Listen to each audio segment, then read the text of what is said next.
CEAP, Centro Espírita Altivo Panfiro. Uma casa de amor.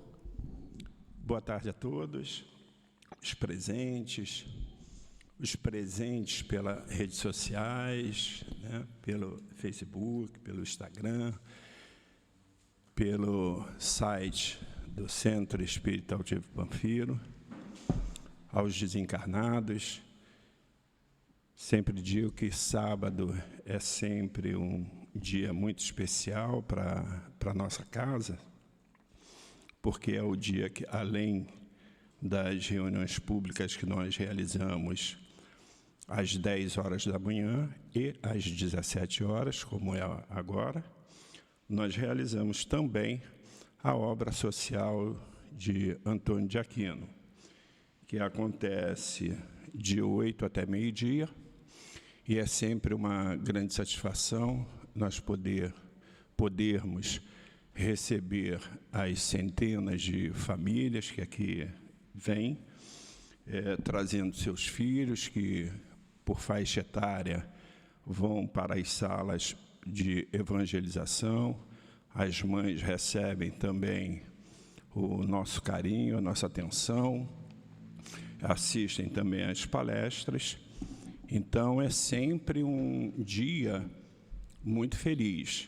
Não que os demais não sejam, porque aqui, por se tratar de uma casa de amor, né? Centro Espírita Altivo Panfiro, é uma casa de amor. Nós temos a alegria, a felicidade de aqui estarmos de segunda a segunda. Às quartas e sábados, quando realiza-se, então, as reuniões públicas, sendo que às quartas-feiras as reuniões públicas acontecem paralelamente ao passe de cura, né, que é realizado às quartas-feiras nos horários de 10, 15 e 19 horas. Lembrando sempre que o passe de cura é uma complementação para aqueles que, porventura, estejam em tratamento médico, sempre lembrando, a casa faz questão de lembrar que jamais deve ser abandonado o tratamento médico, né, sob a alegação de que, não, vou deixar o tratamento médico porque eu estou na casa espírita e, através do passe de cura, então, eu vou ser curado. Não, os espíritos não orientam a isso. O passe de cura, ela é a complementação, o passe de cura é uma harmonização espiritual que é feito com muito carinho, com muito amor. Então, que todos aqueles que, porventura, necessitem, devem não apenas vir para o passe de cura, porque o importante são as reuniões públicas, onde as pessoas também recebem os passes aqui no salão. Bem, nós temos hoje como tema de estudo o Livro dos Espíritos nas questões 990 a 996. Quem vai realizar o estudo é o nosso querido irmão, Paulo Nagai, que está sempre presente a essa casa, trazendo com muito carinho o estudo para nossa compreensão. Na hora do passe, será feita a sustentação pela nossa irmã Daniela Monteiro, trabalhadora da casa, e na abertura será feito pelo livro Evangelho segundo o Espiritismo, no seu capítulo 17, item 7. A casa ela oferece os estudos, como disse, de segunda a segunda, reservando apenas as sextas-feiras para o trabalho interno. Mas nós temos o estudo pela manhã, à tarde e à noite. Temos também através das lives, os estudos, e isso para que a pessoa não apresente sempre uma alegação: poxa, não, eu não vou porque não dá o horário, não bate. Então, nós temos pela manhã, nós temos à tarde, nós temos à noite. Evidente que aqueles que, porventura, por qualquer motivo, não possa comparecer, mas pode, até mesmo na hora que estiver saindo do trabalho, está dentro do ônibus, por intermédio do telefone, pode estar acompanhando o nosso estudo. Presencial é sempre muito mais importante, porque a partir do momento em que nós colocamos os pés nesta casa, tudo aquilo que pode estar nos acompanhando, né, os espíritos de baixa luz que possam estar nos acompanhando, vai permanecer lá fora. Porque na hora que a pessoa entra nessa casa, aqui só tem luz, aqui só tem amor.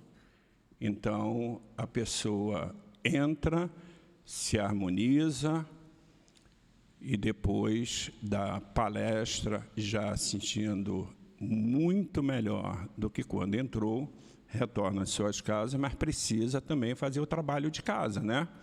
O que é o trabalho de casa? É não esquecer de fazer as suas preces, é não esquecer de fazer o culto do lar, né? Para que possa ter a sua semana harmonizada, a sua semana com energia, e que os fluidos que aqui recebam possam estar sempre presentes durante toda a semana. Então, nós temos o estudo do Pentateuco, né, de Allan Kardec, o livro dos Espíritos, o livro dos Médiuns, o livro do Evangelho segundo o Espiritismo. Temos também do Céu e Inferno, e vamos realizar também a Gênese. Então, que todos possam tirar o máximo de proveito dessa casa, porque verdadeiramente é uma casa de amor. Eu costumo dizer que, juntamente com essas pessoas que aqui vêm buscar uma paz e uma harmonia, nós também que aqui estamos, os trabalhadores da casa, voluntários, também nos sentimos harmonizados e viemos também buscar essa harmonia e essa gratificação que Jesus nos oferece quando nós estudamos sobre os seus ensinamentos. Pedimos àqueles que, porventura, estejam com o celular ligado, que possa desligá-lo ou colocá-lo no sistema de vibracal, para evitar, na hora da palestra, que possa haver o toque e tirar a atenção do palestrante, daqueles que estejam assistindo. Como disse, nós vamos fazer a leitura do Evangelho segundo o Espiritismo, no seu capítulo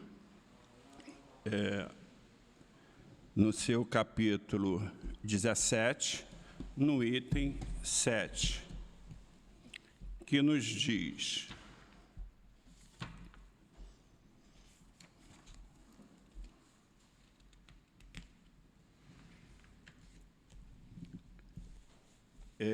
Instruções dos Espíritos, o dever.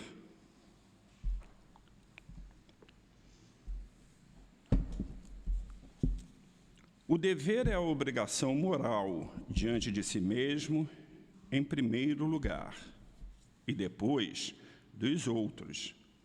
O dever é a lei da vida. Ele se encontra nos mínimos detalhes e também nos atos mais elevados. Quero falar aqui apenas do dever moral, e não do que as profissões impõem.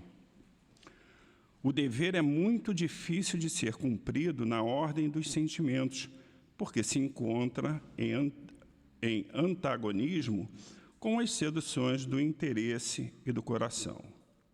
Suas vitórias não têm testemunhas e suas derrotas não têm repressão. O dever íntimo do homem depende do seu livre-arbítrio. O aguilhão da consciência está guardiã da integralidade de caráter, o adverte e o sustenta, mas frequentemente se mostra impotente diante dos falsos argumentos gerados pela paixão.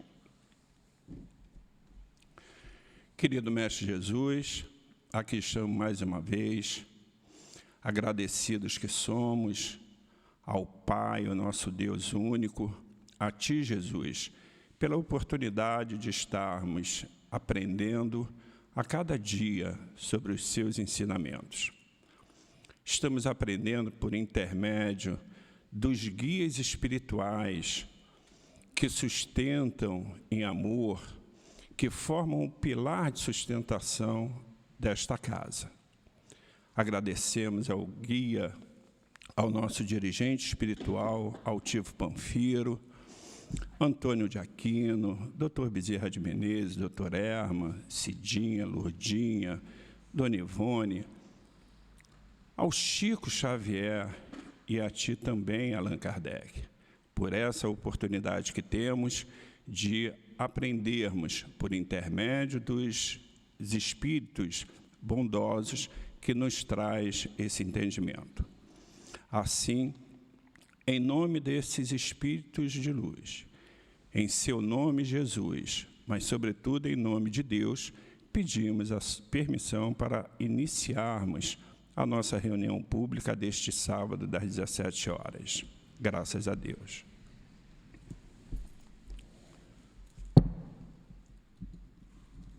Vamos fazer a leitura do tema, que é do Livro dos Espíritos, na questão 990, expiação e arrependimento. O arrependimento acontece no estado corporal ou no estado espiritual? A resposta, quem vai nos dar, por intermédio do estudo, é o nosso querido Paulo Nagai, a quem eu passo a palavra. Que Jesus lhe abençoe.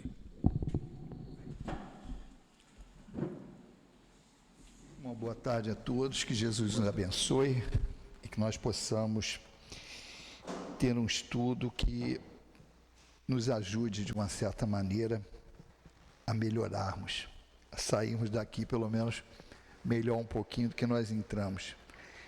E isso se dá através do conhecimento da doutrina espírita, que ela nos proporciona um entendimento melhor da lei de Deus, e com isso que há uma motivação a mais, desde que a gente entenda melhor a lei, de cumprir. Que os Espíritos falam algo para nós muito importante. Nós fomos criados simples e ignorantes, mas fomos criados com o objetivo de sermos felizes. E nós vamos atingir a perfeição um dia. E isso ocorre através das reencarnações. Mas, um ponto crucial, ele fala que o homem, aí se referindo à humanidade, né, só é infeliz quando se afasta da lei. Ou seja, se a gente está sofrendo, é porque alguma coisa a gente está fazendo fora da lei de Deus. Então, por isso é essencial o estudo da doutrina espírita, para que a gente entenda cada vez mais a lei e que possa se esforçar, que essa é a pior parte, a parte mais difícil, se esforçar para ter um comportamento adequado à lei. Bom, no estudo de hoje, o que pega da pergunta 990 a 996, o subtítulo é expiação e arrependimento, mas nós não vamos entrar hoje nas questões que falam sobre a expiação. Mas, de qualquer maneira, nós, antes de entrarmos no estudo propriamente dito, nós vamos dar uma introdução aqui no que diz respeito ao entendimento dessas palavras, expiação e arrependimento. Expiação, a gente sempre escuta, né, que os espíritos falam que os nossos sofrimentos são sempre ou provas ou expiações. E ainda falam que toda prova, nem toda prova é expiação, mas toda expiação é uma prova. E isso a gente tem que entender, e a gente entende através de uma explicação que o nosso querido Altivo deu, por conta de um encontro que a gente desenvolveu esse assunto lá no Medicina Espiritual, no Leon Denis, e que mostrou para a gente que a gente fazia uma confusãozinha na interpretação da palavra expiação. Até porque é um pouco difícil, porque a palavra expiação ela é usada no Evangelho, mesmo dentro do Evangelho segundo o Espiritismo, com duas características. Uma, expiação como sinônimo de sofrimento. Você vai expiar a falta que você cometeu. E isso é em algumas situações. Mas tem a expiação técnica, uma definição mais técnica, que é uma que, quando a gente fala assim, para que a gente complete um processo, é preciso nós passarmos por etapas, que é reconhecimento do erro, eu vi o erro, reconheci o erro, reconheci que a culpa é minha, porque não adianta só ver que aquilo é errado e culpar o outro. Eu fiz, mas porque eu obedeci a ordem do outro. Não. Reconhecer que aquilo é errado, reconhecer a minha autoria, eu fui o culpado, eu cometi o erro, se arrepender e depois expiar. Expiar é no sentido de expurgar o problema que eu causei dentro de mim por causa daquela ação. E tem ainda o processo que é se redimir, que se redimir tem a ver com se eu fiz alguma coisa contra você, eu tenho que me redimir diante da lei, não necessariamente pessoalmente, mas com a lei, porque eu não devo, a gente não deve ao outro, a gente deve à lei. Por isso não é olho por olho, dente por dente. Mas eu tenho que completar esse ciclo. E a palavra expiação, quando a gente fala que ela, no caráter mais técnico, é, por exemplo, eu tenho um procedimento moral errado, eu faço uma marca perispiritual, eu atinjo algum órgão perispiritual por conta do mau uso, ou de alguma ação que eu fiz de mal ou outro, e aquilo ali só vai expurgar quando eu cumprir as etapas de educação para que eu me corrija daquele vício. Então, são aquelas doenças chamadas,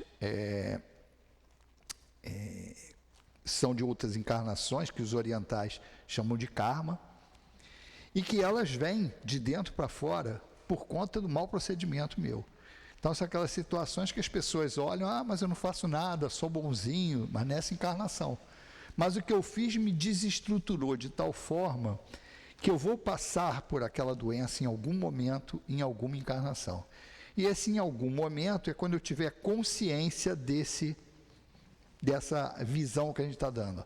Reconheci o erro, reconheci que eu fui o culpado do erro, me arrependi, vou me redimir, e aí o processo de expiação ocorre. Uma característica da lei é a misericórdia divina, porque ela espera que nós estejamos preparados para passar por esse processo. Ou seja, como o processo é de educação, não adianta o sofrer pelo sofrer, que aí entra naquela situação, você vai expiar os erros, aí é no sentido de que eu vou sofrer pelos erros que eu cometi. Mas a expiação, com o sentido de expurgar, ela é consciencial, é consciente. O espírito tem que entender que aquele processo está ocorrendo, porque senão não está demonstrando aprendizado.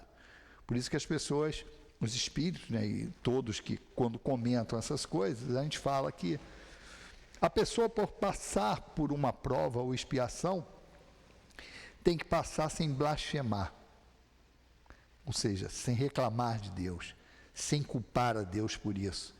Por quê? Que se você passar com essa condição, você não está expurgando, porque é sinal que o aprendizado não foi feito. Por isso que tem que ter um entendimento da lei para que a gente cumpra essas situações. Por isso que a gente vê várias pessoas sofrendo muito dentro do meio espírita, tem alguns exemplos disso, e fora do meio espírita também. E que as pessoas passam por isso sem blasfemar. Quem está de fora, a gente está olhando e pensa, meu Deus do céu, não sei como a pessoa aguenta passar por aquilo. E a pessoa passa aquilo ali com os pés nas costas. É porque esses espíritos já aprenderam a lição e estão alguns degraus acima da gente no que diz respeito a essa situação. Bom, dito isto, hoje nós vamos nos ater às questões de hoje, só falam sobre o arrependimento. E isso é interessante a gente ter o entendimento correto disso, porque vai responder algumas questões que a gente costuma fazer, tipo assim, como eu posso escolher essa vida? Que dentro da doutrina espírita a gente fala, cada um participa, pelo menos, no mínimo, com o consentimento da vida que a gente está passando, é o chamado planejamento reencarnatório. E exatamente as explicações sobre o arrependimento é que lançam luz para nós, para que nós possamos entender melhor o que me leva a escolher realmente uma vida um pouco de dificuldade, de problemas, e que a gente fala, eu não escolhi isso para mim não, duvido que eu tenha escolhido isso. Então vamos lá. Na questão 990, a pergunta de Kardec é a seguinte: o arrependimento acontece no estado corporal, ou seja, durante a encarnação, ou no plano espiritual, no estado espiritual, quando a gente desencarna? Resposta do espírito: no estado espiritual. Porém, aí ele faz uma observação, pode também ocorrer no estado corporal. Quando compreendeis bem a diferença entre o bem e o mal, ou seja, se eu ainda nesta vida, eu consigo distinguir bem o que é o bem e o que é o mal, eu posso antecipar esse processo, porque eu já começo a perceber, caramba, fiz besteira. E começa o processo de melhoria já. Isso ocorre com a maioria de nós, que, por exemplo, não nasceu no berço espírita. A gente tinha, até um determinado momento da vida, um comportamento, e de repente a gente começa a entender como a lei funciona. E a gente começa a se modificar por conta das informações que a gente passou a ter. Então, é isso. E o que é identificar o bem do mal? É como os espíritos falam para nós. O bem é tudo aquilo que está de acordo com a lei de Deus. O mal é o que está contrário. Então, não é porque todo mundo faz que eu vou fazer. Não é porque a lei humana diz que pode fazer isso que eu vou fazer. Um exemplo que a gente tem e que não causa muita discussão, no sentido de que o entendimento para nós espíritas é claro, é o aborto. Não fazer o aborto. Não posso ser espírita, é um contrassenso, eu ser espírita e ser a favor do aborto. Outra questão, não posso ser espírita e ser a favor da pena de morte. Não bate uma coisa com a outra. Então, por mais que a lei humana legalize o aborto, e isso ocorre em outros países, por exemplo, nos Estados Unidos, tem estados que podem fazer o aborto, tem outros estados que não. Países da Europa também, alguns países permitem, outros não. Mas isso está acima, a lei de Deus está acima disso tudo. A lei do homem é temporária, é circunstancial, mas a lei de Deus é acima de tudo. Então, quando a gente fala que é incoerente, não interessa que a lei do homem permita, é aquele famoso quando a gente fala assim, é legal, mas não é moral. Então, se eu entendo a lei de Deus, e eu tenho certeza disso, mesmo que amanhã ou depois no Brasil, você chega a legalizar o aborto ou a pena de morte, nem por isso eu vou passar a ser a favor, porque eu entendo que a lei de Deus me mostra que isso é errado. Então, isso é bem claro para a gente. E se para eu saber diferenciar essas coisas, eu tenho que entender a lei. Por isso, estudar a doutrina espírita, ela é primordial para que eu tenha uma maior facilidade de cumprir o objetivo da encarnação, que é progredir. Então, esse é o primeiro ponto. E isso é para quem está entrando na doutrina espírita agora entender por que se fala tanto. Venham ao estudo, assistam à reunião pública, se matricula nos cursos, Porque essa é a maneira da gente entender a regra do jogo, como é que funciona a lei de Deus, para que eu aprenda a definir, identificar o que é o bem e o que é o mal, para eu poder andar na linha melhor possível. E aí começa a sua história, porque uma coisa é eu identificar o que é certo, o que é errado, e outra coisa é eu conseguir praticar aquilo ali, porque as reencarnações explicam, nós estamos há milênios aí cometendo erros, quer dizer, mau hábitos, costumes, e não é de uma hora para outra que a gente consegue se desvencilhar disso tudo, então tem que entender isso também e seguir. Bom, então aqui ele fala que é possível, tanto no estado espiritual quanto no estado corporal. E o estado corporal, se a gente descobre qual é a característica, quando ocorre isso no mundo corporal, é quando eu consigo discernir bem o bem do mal. Porque aí eu consigo identificar as minhas atitudes no mal, e aí eu falo, caramba, porra, não vou fazer mais isso. Me arrependo e vou mudando de comportamento. A 991. Qual a consequência do arrependimento no estado espiritual? Então, tá legal. Então, você me falou que se você se arrepender aqui durante a vida, você já começa a adiantar o processo. Mas, se você só descobre isso, só se arrepende no mundo espiritual, os espíritos respondem, ó, você passa a desejar uma nova encarnação para se purificar. O espírito compreende as imperfeições que o privam de ser feliz, lembra? Só somos infelizes se nos afastamos da lei. Então ele descobre que aquilo ali está o afastando da felicidade. E é por isso que aspira a uma nova existência, quer dizer, a reencarnação, na qual possa expiar as suas faltas. Aí expiar pode estar nos dois sentidos. Sofrer pelas faltas cometidas, uma consequência, né, eu plantei e vou colher, ou então expurgar mesmo. Só que o expurgar pode não ser nessa encarnação, eu tenho que me preparar primeiro para depois expiar essas faltas. Mas isso aqui é uma das justificativas para aquele negócio do planejamento reencarnatório que a gente fala. Por exemplo, principalmente as pessoas que trabalham com a mediunidade, né? A gente fala assim, uma mediunidade é uma mediunidade de prova ou de expiação. E quando é prova? Prova é sempre quando há aprendizado. Expiação, com essa definição técnica, é quando eu estou expurgando os problemas que eu tenho. Então, por isso que toda prova, nem toda prova é expiação, mas toda expiação é uma prova. Porque mesmo na expiação tem um aprendizado ocorrendo ali. E o médium, às vezes, eu duvido que eu tenha pedido essa mediunidade. E a gente fala até assim, ó, em geral não pediu, implorou. Exatamente por quê? Porque aqui, sem essa consciência, a gente fala assim, pô, eu não vou escolher sofrer.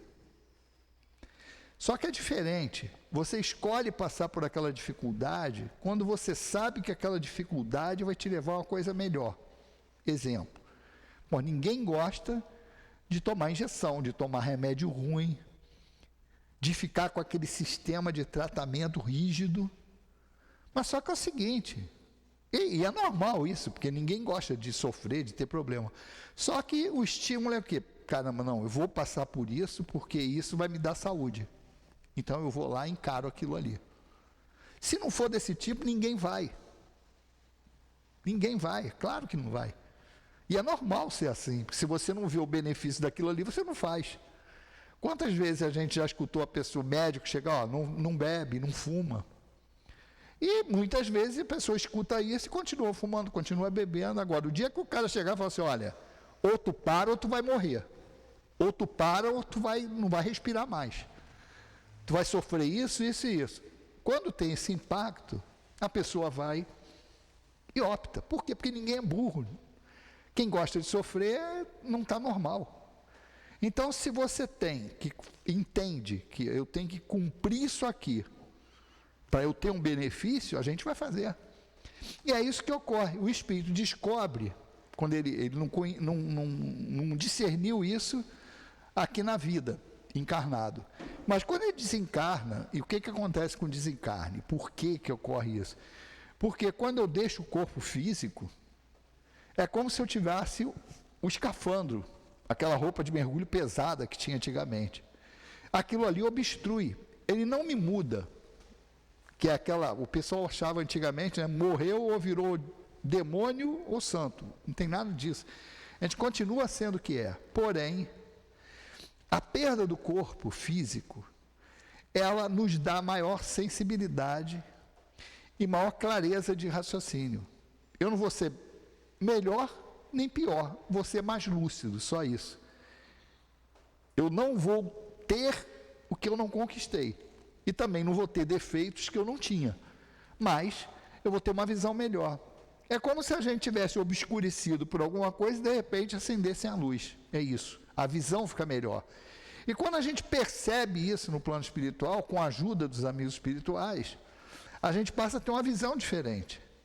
Então a gente passa, é como, e todo mundo fala, passa um momento de perturbação, que é quando a gente volta para o plano espiritual e a gente fica mais lúcido depois, entende a situação, e alguém vem, os espíritos nos orientam, e a narrativa que os espíritos contam para a gente é que é como se você tivesse uma visão de todas as nossas ações. E aí você, tá vendo? Aqui tu errou, aqui tu bobeou, e há uma ajuda para que a gente identifique os pontos críticos. Na maioria das vezes a gente mesmo observa.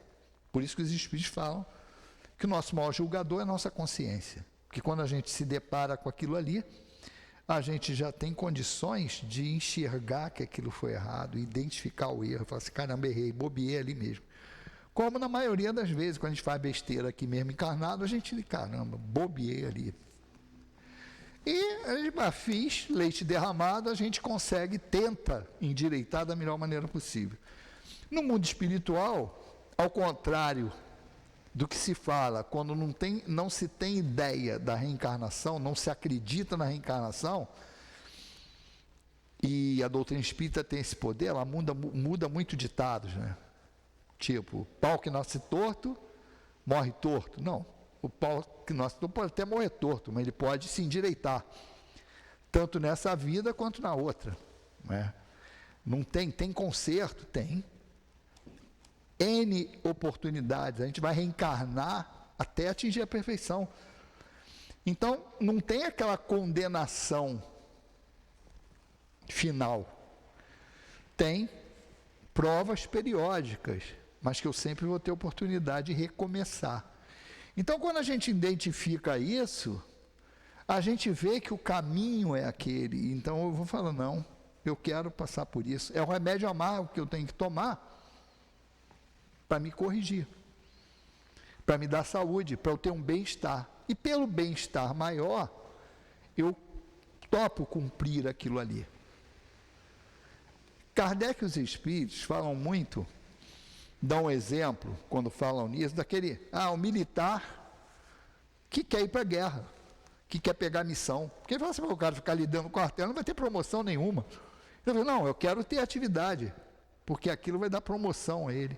Ou em qualquer trabalho, em que a gente pode ficar sentadinho ali, quietinho, sem fazer nada, ou então pegar desafios, porque os desafios são difíceis, mas vai me trazer promoção, vai me trazer bem-estar. Então, por isso que a gente se arrisca, e é essa a condição que os espíritos fazem, né? E a outra pergunta, que seria o que nós faríamos, né? Até legal, mas e qual a consequência do arrependimento já aqui no estado corpóreo? No estado espiritual, no mundo espiritual, ele fala, né, que vou ter novas escolhas em que eu possa me melhorar. Mas se eu me arrependo aqui, o que acontece? A resposta dos espíritos, progredir desde a vida atual. Se tiver tempo de reparar suas faltas, quer dizer, depende de quando vai acabar o jogo, né? Quanto mais cedo eu descobrir que eu errei e tomar a resolução, me arrepender e tomar a resolução de me recompor com as pessoas que eu cometi esses erros, eu vou recuperar o bem-estar mais rápido. Então, isso aí é aquilo que Jesus falou, se recupera, se faz as pazes lá com o teu inimigo, antes que ele te leve o juiz, que o juiz te leve não sei quem, ou seja, antes de morrer. Não leva isso para outra vida. Estou com um problema com alguém, vou tentar lá. Então, esse procedimento aqui é o natural. Quando a gente descobre que errou com alguém, está com boa intenção, a gente vai querer lá nos reparar, vai chegar e nos redimir diante da pessoa. Então é isso que ele fala, é quando a consciência adverte e mostra uma imperfeição, pode se melhorar. Por isso a importância do estudo e principalmente aquela condição, como eu faço isso? Eu conheço-te a ti mesmo, que Santo Agostinho fala, que o filósofo já indicava. Porque me conhecer é exatamente isso, é admitir os meus defeitos, reconhecer meus erros, para que eu possa melhorar. Se eu não consigo, se eu passo a minha vida culpando os outros pelo meu problema, quando eu não enxergo, enquanto eu não enxergar que quem causa os problemas para mim sou eu mesmo, como é que eu vou corrigir?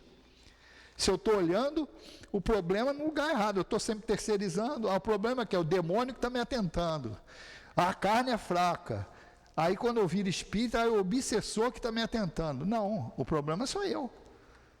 Eu tenho aquela característica, eu ainda tenho essas tendências.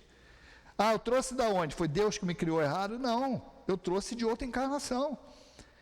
Então, eu tenho que me conhecer, e isso passa pelas simples coisas da vida, do dia a dia, não é grande coisa não, eu notar, pô, já reparei que eu estou em casa, pô, estou conversando com a minha esposa, de repente a gente começa a discutir. E chega a um ponto que depois, pô, estou discutindo por causa de quê? A gente nem sabe por que está discutindo mais. Aí você começa a prestar atenção e você vai identificar por que começou isso. Aonde que estava meu calo, que alguém pisou e eu explodi naquela hora? Eu começo a prestar atenção nisso e vou descobrir, caramba, eu não gosto que me façam isso assim, assim. Então, quando eu já percebo que a conversa está chegando naquele nível, eu paro. Arrumo um jeito de me desviar, porque eu sei que eu vou estourar. Então, é educação, autoeducação. Você vê como nem tudo que é novo, nem tudo que é moderno é bom.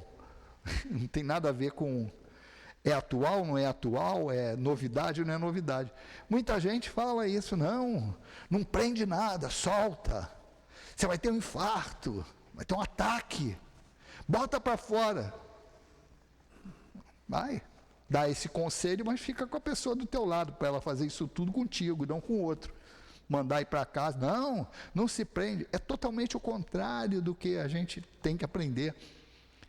A gente tem que construir a mansuetude, treinar ser calmo, tranquilo, e não pegar e soltar os cachorros. Qual a vantagem que tem isso? Eu liberar? Ah, não prende? Não, o correto de indicar é se educar. Né? Não, nós temos que procurar nos educar, para que eu não extravase isso no outro. Ninguém tem culpa. Quando se fala não reter, é não reter a emoção, mas não é para ofender o outro. É para você se abrir com alguém, conversar, fazer um tipo de... É o que se faz no atendimento fraterno. E não você sair jogando um monte de psilone por cima do outro. Quer dizer, eu estou com raiva, vou descarregar no outro. Não é isso que se deve fazer. Então, tem que se ter essa visão de autocontrole, de treinamento e ser autoeducação. Isso que vai nos levar ao progresso. Aí Kardec vai aprofundando mais e pergunta os espíritos na 993, mas não há homens que só têm o instinto do mal e são inacessíveis ao arrependimento? Tem gente assim? Tem. Mas qual a resposta? Já te disse que se deve progredir incessantemente.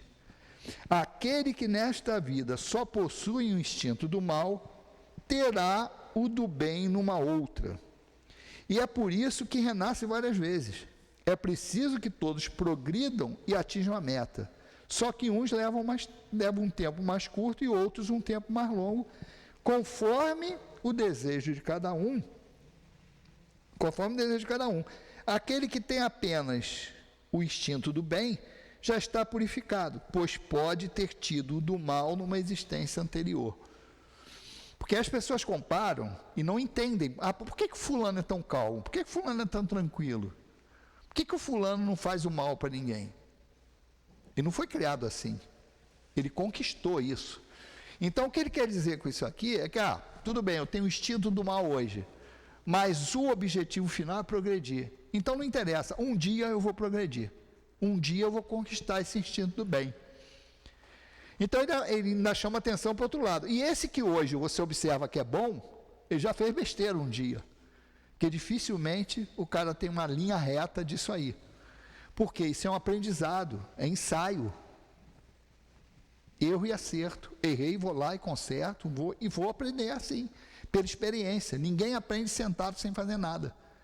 Tem que ter experiência. Não que eu tenha que procurar o mal, mas eu tenho que observar, porque às vezes a gente confunde isso. Ó, conhecer o mal, reconhecer o mal, não é viver o mal.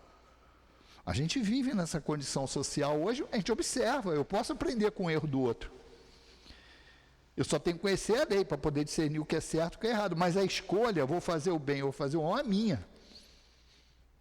Então, com o tempo, eu vou aprendendo a fazer as escolhas corretas. Por isso é importante essa colocação do Espírito aqui. Na 994, a pergunta é: o homem perverso que não reconheceu absolutamente as suas faltas durante a vida, quer dizer, o cara passa a encarnação toda, fez um monte de besteira e não reconheceu o que fez errado, sempre as reconhece depois da morte? Olha só, fiz um monte de besteira, fechado para tudo, não quis escutar ninguém, não quis saber de religião, ensinamento moral, nada disso. Morri. Quando eu chegar no plano espiritual, vou obrigatoriamente detectar isso? Olha o que o Espírito fala. Sim, ele sempre as reconhece as faltas. E então sofre mais ainda, porque ele vê que aquilo morreu, não acabou, o erro está ali, ele errou e tem consequência para os outros, para ele também. Então ele fala assim, ó, ele sofre ainda mais, pois sente em si todo o mal que fez, ou de que foi a causa voluntária. Agora, reconhecer que fez o mal é uma coisa. Agora, ó, entretanto, o arrependimento nem sempre é imediato.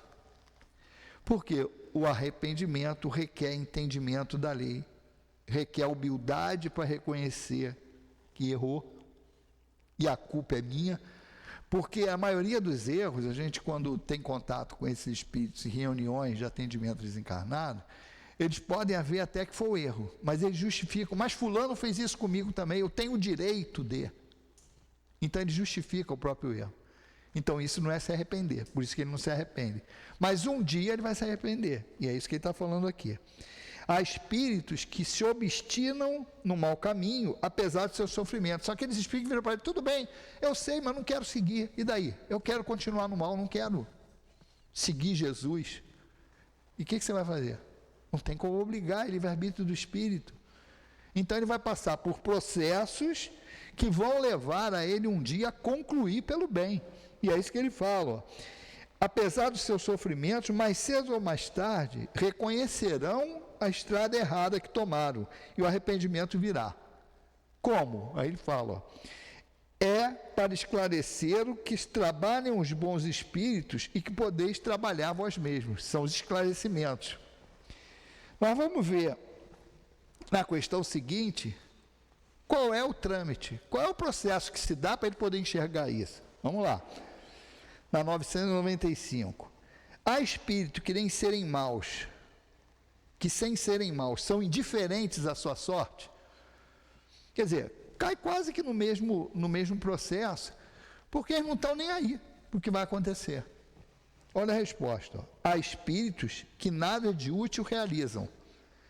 Esses indiferentes e também aqueles que não enxergam ainda o mal a culpa no mal que causaram, ou que justificam o mal feito pela ação do outro. Ou seja, de qualquer maneira, não chegou à conclusão, eu sou a causa, está culpando alguém ainda. Aí ele fala, estão na expectativa, mas sofrem, nesse caso, proporcionalmente. E como deve haver progresso em tudo, esse processo se manifesta pela dor. A dor vai chegar, uma hora ou outra.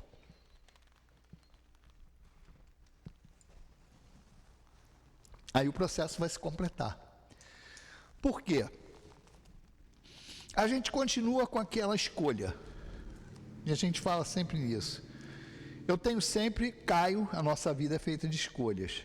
E geralmente cumpro a lei ou não cumpro a lei. Mesmo sem saber. Eu estou definindo alguma coisa que eu tenho que decidir isso. Faço A ou B. Geralmente uma dessas opções está de acordo com a lei de Deus e outra vai me dar um benefício material. E eu ainda escolho a que me dá benefício material. Estou escolhendo. Vai chegar um dia... e os espíritos falam, por que eu escolho? Porque ainda me dá prazer. O espírito se compraz nessa escolha. Então, vai chegar uma hora que eu vou fazer errado, vou continuar escolhendo contra a lei, aquilo ali vai me causar uma dor. Eu me arrependo na hora. Mas depois passa um tempo, eu falo, não, mas isso ainda me dá prazer. Faço a mesma escolha. Quando é que eu vou parar de fazer essa escolha errada? Quando essa dor que aquilo ali me provoca for maior que o prazer que aquilo me dá. Exemplo simples. Adoro comer aquelas comidas gordurosas, mas eu passo mal com aquilo. Mas é bom pra caramba. Então, toda vez que me apresenta aquela situação, eu penso no problema que dá. Mas é gostoso pra caramba, vale a pena. Eu vou lá e como. Até um dia que eu passar tão mal que quando eu olhar aquela comida, eu vou lembrar daquele momento e vou falar, não vale a pena. É gostoso, mas o problema que eu tive foi muito maior que isso. E aí eu passo a não escolher mais. É aí que a dor surge como um instrumento de educação, um instrumento de progresso. Não é necessário isso, mas quando eu fico renitente, vai ser a dor que vai me chamar às falas, para que eu retome o caminho de equilíbrio. É isso que os espíritos colocam para nós. Na sua pergunta A, ainda diz o seguinte, Kardec pergunta, não sentem o desejo de abreviar seus sentimentos, seus sofrimentos? Sim, todo mundo sente, é claro. Ele vai falar, eles o sentem, sem dúvida. Por quê? Porque é normal você não querer sofrer. É anormal você querer sofrer. Pessoal que não está dentro do espiritismo, eles gostam de falar, não, o espírita gosta de sofrer. Não. O espírita, qualquer um que gosta de sofrer, procura um médico, porque isso está com algum distúrbio. Não é normal gostar de sofrer. É diferente o que eles falam. O que eles falam é assim, não, o espírita entende a causa do sofrimento. Entende que a causa do sofrimento, do meu sofrimento, a causa sou eu mesmo. Então, meu amigo, não adianta eu ficar esperneando. Eu tenho que ficar na bronca comigo mesmo. Então, eu tenho que entender esse processo e entrar dentro de um procedimento que vai me melhorar. Então, não adianta eu ficar esperneando. Então, quando ele fala que eles querem, sem dúvida, mas não possuem energia bastante para quererem o que poderia aliviá-los. Ou seja, está sofrendo? Tá. A causa é essa e a solução é isso aqui. Tu quer? Quero, claro que eu quero. Mas eu não faço. É a famosa dieta da segunda-feira. Estou com problema. Não, vou começar a dieta. Que dia? Segunda-feira eu começo. Só que a gente nunca define qual segunda-feira que a gente vai começar. Tem que fazer exercício. Não, vou fazer exercício. Segunda-feira estou lá na academia fazendo exercício. Qual segunda-feira? Sempre eu estou adiando para outra. Então é isso aqui que ele está falando. Não adianta. Eu quero, mas não tenho força de vontade para aplicar. E aí eu preciso do catucão aí que aparece a dor para catucar a gente, para a gente tomar a decisão. Então ele fala, quantas pessoas há entre vós que preferem morrer na miséria do que trabalhar? Isso é algo que parece que foi escrito hoje, né? A pessoa não quer. A pessoa às vezes prefere se submeter, isso a gente vê no dia a dia aí. Pedindo, tem gente que fez disso profissão. Isso é um cuidado que a gente tem que ter, e a gente sempre fala isso nas casas espíritas. Diferença de serviço, assistência social, de assistencialismo. Para não complicar, como é que eu entendo? Olha, sempre que você estiver criando dependência, é assistencialismo. Quando você está procurando libertar a pessoa, é assistência social. Reintegrar a pessoa em algum lugar. Não é só dar o peixe é necessário, mas tu tem que ensinar a pescar. Reintegrar a pessoa. E não você fazer com que ela fique dependente da tua esmola. É diferente, completamente diferente.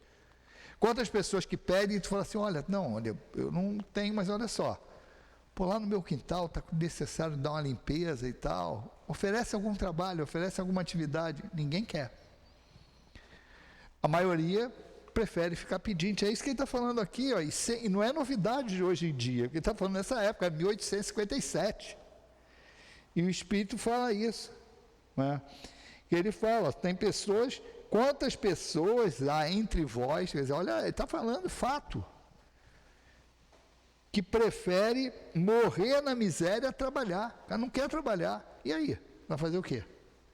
Vai obrigar? Então dá oportunidade. Quantas pessoas vivem penduradas no Bolsa Família? Porque uma coisa é você dar a ajuda, outra coisa é você criar dependência, e com a maioria com um objetivo eleitoral. Tem um caso que foi narrado aí, eu não lembro qual estado, Norte e Nordeste, eu não lembro qual, que uma empresa, olha só, a empresa ia montar uma fábrica lá, e se propôs numa determinada cidade, falou assim, ó, vou montar a fábrica aqui, e vou treinar as pessoas para empregar as pessoas daqui. Deu o curso, preparou, quando ia começar, as pessoas descobriram que se assinasse a carteira, ia ganhar um salário, ia perder o Bolsa Família, a maioria evadiu. Esse foi o caso comentado no jornal, há algum tempo atrás. O cara quer impor o progresso ali, ajudar o progresso, montar uma indústria, botar as pessoas dali do local para trabalhar. Mas, claro, o cara é matemática, o cara vai dizer, eu ganho X não fazendo nada. Vou ganhar X mais alguma coisa tendo que trabalhar, eu prefiro ganhar o X sem o mais alguma coisa e continuar aqui de papo lá. É uma visão completamente diferente. É de quem não acredita na vida após a morte, é de quem não acredita na reencarnação, que não acredita na lei de Deus. Não acredita no aqui se planta, que se colhe, a gente colhe o que plantou, que Jesus já falou lá. E que a doutrina espírita reitera com a lei de ação e reação. Então é isso aqui, é a vontade que a pessoa não tem. E quando, para entender como surge a dor, é aquele exemplo que a gente deu. Vou fazer regime, eu tenho que fazer dieta, porque eu tenho problemas quando eu me alimento de qualquer coisa. E a gente nunca faz, até o dia que o médico chega para a gente e fala assim, olha, se você continuar se alimentando dessa maneira, eu te dou 3 meses de vida. No máximo 6. Por causa disso. Aí se a gente para, e tem 2 caminhos, ou chuto o balde logo e vai, tudo bem. Que nem as pessoas falam, se eu beber eu vou morrer, se eu não beber eu vou morrer também. Se eu fumar eu vou morrer, se eu não fumar eu vou morrer também. Então são as pessoas que têm um entendimento de como as coisas funcionam, truncado. E essa pessoa vai, está nem aí. Mas quem tem essa consciência, que isso vai projetar para a vida futura, inclusive, eu vou pensar 2 vezes. Mas não precisava ter isso, que eu poderia pensar na minha vida. Quando eu escuto isso, eu posso pensar assim, caramba, vou perder a convivência dos meus netos, dos meus filhos, dos meus netos, dependendo da idade que a gente esteja. Falei, cara, eu não vou presenciar o crescimento deles. Quer dizer, a condição de escolha que o indivíduo tem. Então, alguns observam isso, mesmo sem entender muito, mas o choque que aquilo vai dar, ele fala assim, não, vou fazer. Mas empurrado pelo quê? Pelo tranco. Foi pela dor. O cara, o que está por trás disso? Ele pesou. Pensei, vale o preço? Vale eu abdicar de ver o crescimento dos meus netos para eu continuar com esse prazer aqui? De beber, de fumar, ou de qualquer outra coisa, falando as coisas mais simples da gente entender. E aí o cara vai fazer a escolha, de acordo com isso. A maioria tem o bom senso de, na hora que o médico vai lá e imprensa a gente na parede, a gente fazer a escolha correta, né? Mas alguns não estão nem aí mesmo e deixam ela lá, desiste da vida. Isso é porque não tem consciência da consequência que dá. Por isso que o entendimento da lei é importante. E a última, a 996, ele pergunta o seguinte, ó, já que os espíritos veem o mal que resulta para eles de suas imperfeições, quer dizer, eu sei que o mal que eu faço, é por causa, que eu sofro é por causa das imperfeições. Aí fala, como podem existir os que agravam a sua situação e prolongam seu estado de inferioridade, fazendo mal como espíritos, desviando os homens do bom caminho? É aquela situação que Kardec está perguntando, assim, tá legal, está me falando tudo isso que a gente entende, que eu estou aqui, mas esse cara vai no plano espiritual, ele entende que aquilo é errado. O que leva ele a continuar desviando pessoas para o mal? Olha a resposta. São aqueles cujo arrependimento é tardio. Eles ainda não se arrependeram. Eles ainda estão aqui, lá eu fiz com o Newton porque o Newton fez comigo. Ou então o Newton arrebentou minha família, eu vou lá, vou arrebentar a família dele. Vou me vingar. Eu estou sendo movido por uma paixão, por algo. A gente escuta isso muito nas reuniões com espíritos desencarnados que estão ali obsidiando, estão atrás por vingança de o que ocorreu em outra vida. Então, ele fala que agem assim. O espírito que se arrepende pode em seguida deixar-se arrastar novamente ao caminho do mal por outros espíritos ainda mais atrasados. Ou seja, acontece às vezes isso, da gente atender um espírito, você convence ele, olha, não adianta, porque se você não desistir, ó, amanhã você vai encarnar, o cara vai estar desencarnado, e é ele que vai te obsidiar, ele sai mais ou menos bambeando ali, com esse conceito, e vai, a casa tenta atender, os amigos espirituais vão ali, só que ele ainda não tem conquistas. E o que ele fala aqui é que, quando ele retornar ao ambiente dele, no mundo espiritual, espíritos que os comandam, porque também tem, só ler lá, quem já leu o livro Libertação, as colônias de espíritos que ainda trabalham contra o Cristo, podem lá influenciar e vai convencer, da mesma maneira que a gente conversou com ele, mostrou para ele que o bem é bom, é melhor ser bom e tal, o cara vai lá, o espírito inferior, que ainda se comprar nisso também, convence ele, faz uma, tu vai ter isso, vai ter aquilo outro, e começa a alimentar ele com propostas que para ele não é vantajosa. É isso que ele quer dizer, que ele pode ter se arrependido, mas ainda não tem aquela segurança daquilo, ainda está num estágio.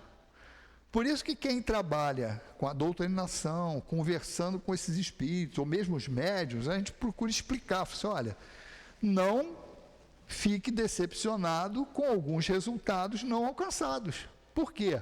Nós não temos o poder de enfiar nada goela abaixo a ninguém. É sempre o último ponto, o passo principal, é o livre-arbítrio de quem está tendo aquele esclarecimento. Igual a nós, igual a todo mundo. Não adianta, para a gente fazer alguma coisa, nós temos que estar convencidos daquilo ali.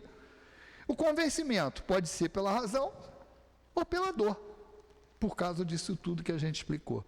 Então é um processo, e como a gente fala, não é pontual, como ele falou no início da reunião, o passe, o nome do passe é passe de cura, mas não quer dizer que vai curar.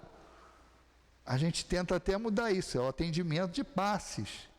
A cura é cada um que obtém, por aquilo que fez, por aquilo que se transformou, pelo aquilo que procura, e os espíritos vão sempre estar ali para ajudar, mas não é algo que eu tenha a escolha, ou ele, ou os espíritos, ou Jesus, ou Deus.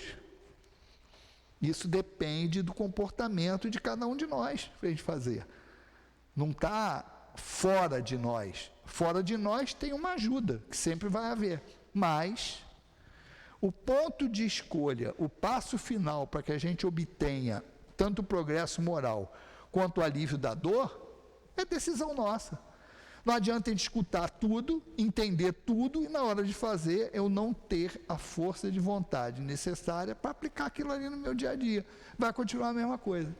Então, é isso que os espíritos explicam para a gente, e que a gente deve agradecer a oportunidade de ter a doutrina espírita, de ter sempre o amparo desses espíritos, de ter o trabalho de passes, de ter o estudo, porque são instrumentos que a doutrina espírita coloca à nossa disposição para nos ajudar a melhorar. E é assim que a gente vai progredir. Que Jesus nos abençoe. Somos todos agradecidos ao Paulo Nagai pelo estudo que fez com muito carinho, e que possamos refletir sobre esse estudo, como ele disse, né? Se já conseguimos perceber nossos erros, não deixemos para o amanhã para podermos corrigir aquilo que ainda podemos fazer nessa vida encarnatória. Que Deus te abençoe, muito obrigado pelo estudo, e vamos passar então para o segundo momento, que é o momento do passe. Pedimos aos médios que se posicionem.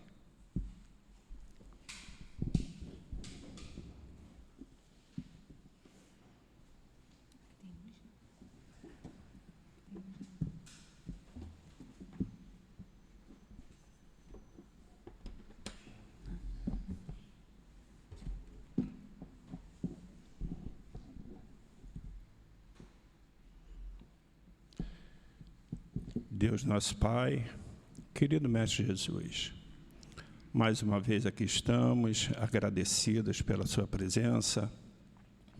A Ti, Jesus, porque disseste que onde 2 ou mais pessoas estiverem reunidas em Seu nome, Tu estarás presente. Sentimos a Sua presença, Mestre, sentimos a presença desses espíritos amorosos, e por Seu intermédio, por intermédio das mãos dos médios que aqui se fazem presente, que possam transmitir as energias e os fluidos que tanto viemos buscar. Assim, pedimos a sua permissão, Mestre Jesus, mas, sobretudo, a permissão de Deus para darmos por iniciado o momento do passe. Graças a Deus. Boa tarde. Que a paz do Senhor Jesus esteja presente conosco. Nós vamos falar um pouco sobre essa passagem do Evangelho segundo o Espiritismo, que foi o capítulo 17, Sede perfeitos, item 7, o dever. O dever que o Evangelho nos traz não é aquele dever da nossa vida cotidiana, né, dos nossos afazeres, das nossas tarefas. É o dever moral.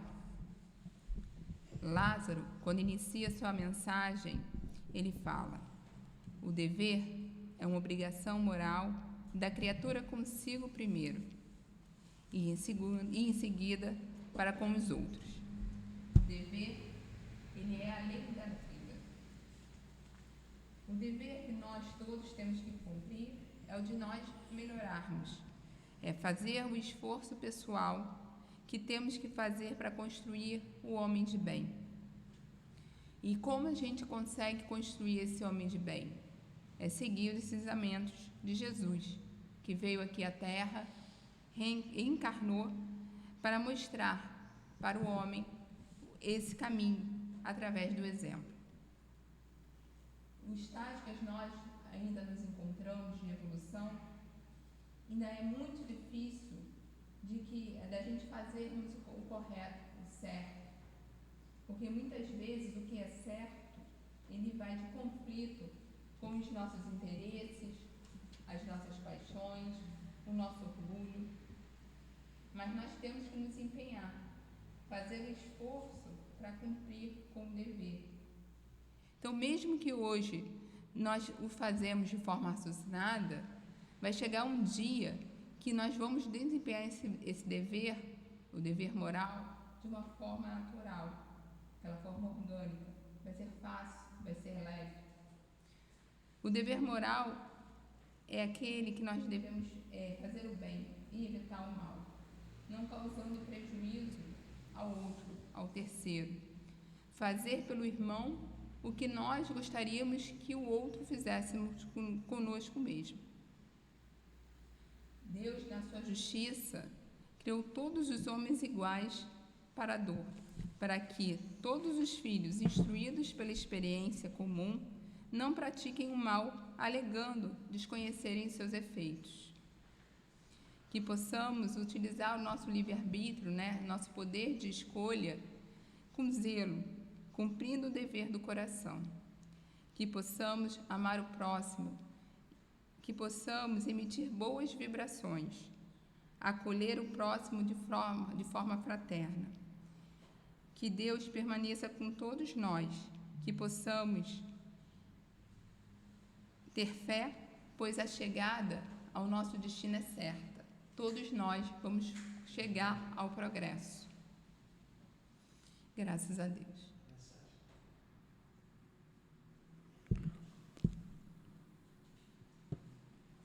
Muito obrigado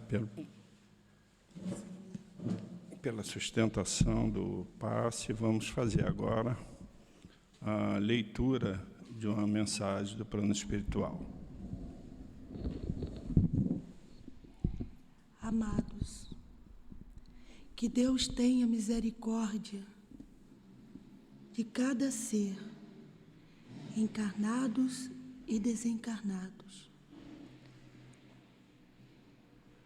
Busquem a Deus, pedindo sempre permissão para as realizações do trabalho de busca o pão, que é o alimento para o corpo. Que busquem a Deus, pedindo permissão dos trabalhos onde encontram o alimento da alma, o alimento do espírito. Deus, com sua bondade e misericórdia, está sempre enviando irmãos ceareiros, trabalhadores do Cristo, para ajudar a vocês, socorrer vocês, a nós e a todos. Falo da humanidade sofredora, porque grande parte desse sofrimento em meio a vocês é por causa dos homens que fingem não conhecer a Deus, que ignoram a sabedoria divina, que conhecem, mas fingem não conhecer por conta da vaidade, do orgulho, do pecado avassalador, que aí entra o mal que destrói as nações. Muitos realmente não conhecem a Deus, o seu amor, a sua doçura, por falta de percepção, de entendimento dessas palavras. Deus, Pai de amor e de misericórdia. Meus amados, meus irmãos, lembrem-se que Deus existe, que temos um guia e modelo a seguir, o Mestre Jesus.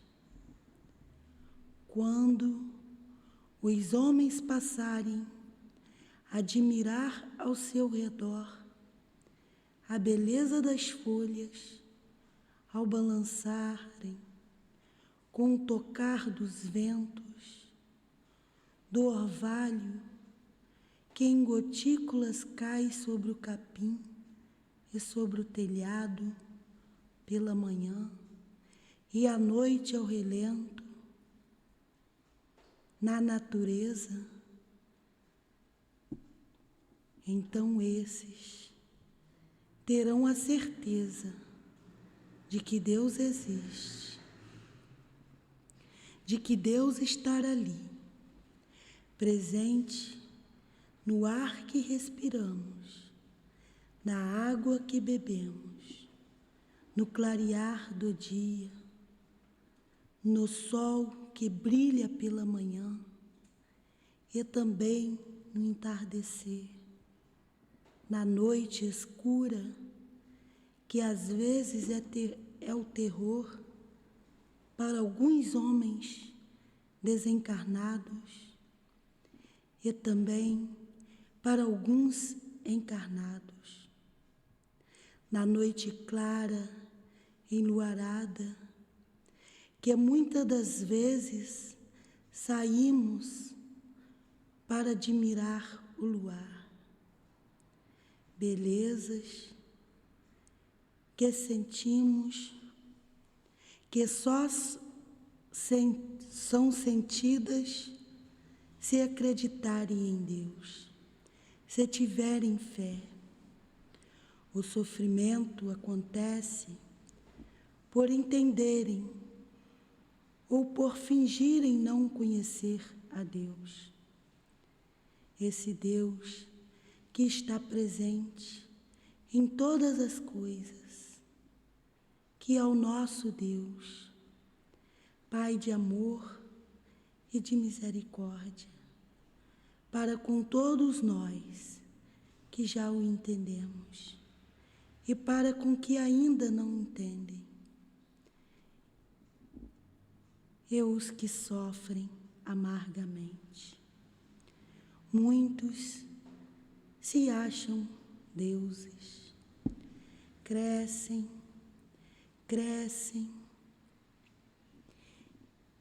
e esquecem até mesmo que tiveram um colo materno, esquecendo do leite que se alimentaram em seus primeiros dias.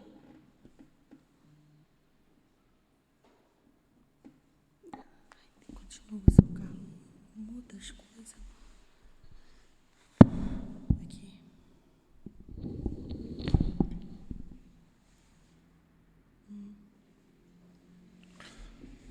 O sofrimento acontece por não entenderem ou por fingirem não conhecer a Deus. Esse Deus que está presente em todas as coisas, que é nosso Deus Pai, de amor e de misericórdia, para com todos nós que já o entendemos e para que ainda não o entenderam e sofrem amargamente. Muitos se acham deuses, crescem e esquecem até mesmo que tiveram um colo materno.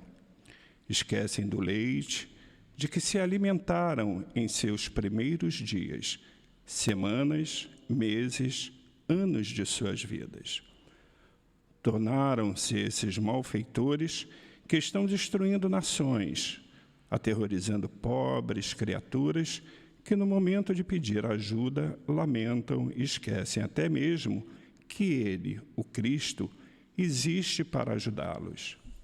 Ah, meus amados, orem, busquem a presença do nosso Senhor Jesus, tenham fé e sejam pacientes. Não esqueçam, peçam por esses homens que um dia se alimentaram do leite materno. Peçam que eles lembrem do amor de Deus, do amor do Mestre Jesus. Peçam que eles lembrem que tiveram mãe e que receberam muito amor dessas mulheres, quiçá pobres e sofredores, mas que se lembravam de Deus e rogavam ao Mestre Jesus pelo seu lar, pela sua família. Hoje, Esses que um dia tiveram sua família, sua mãezinha, intercedendo por eles, educando-os com muito amor, deixando às vezes de comer, para torná-los homens de posses, para chegarem ao topo e dirigirem uma nação com o intuito de organização, de amor, de ensinar a amar e ensinar a crescer, a educar. São esses homens que esqueceram o lar que tiveram, esqueceram suas origens, suas famílias, esqueceram que o amor, o porquê, estão no topo, no comando do mundo e, o pior, esqueceram de Deus. Meus amados, façam preces por estes homens que eram nas suas tarefas. Sejam vigilantes e sigam firmes em seus objetivos. Jesus e Kardec sempre. Nós estamos juntos auxiliando a vocês e amparando-os em todas as circunstâncias.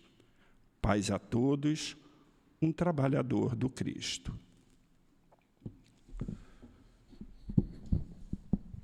Ao nosso dirigente espiritual desta Casa de Amor, Altivo Panfiro, agradecemos a sua permanência em nossa casa, agradecemos aos espíritos bondosos que o ajudam a transformar esta casa numa casa de amor, numa casa séria, numa casa firme no propósito da doutrina espírita, dos ensinamentos de Jesus. Agradecemos ao Altivo Panfiro, Antônio de Aquino, Dr. Erma, Dr. Bezerra de Menezes, Lurdinha, Elzira. Agradecemos a Dona Ivone, ao nosso querido Dr. Bezerra de Menezes, Allan Kardec. Agradecemos a Ti, Jesus, nosso Mestre, mas, acima de tudo, agradecemos ao nosso Pai. E, em nome do amor desses espíritos, em nome do nosso amor, em nome do amor de Jesus, mas, sobretudo, em nome do amor de Deus, pedimos a permissão para darmos por encerrado a reunião pública da tarde de hoje. Graças a Deus.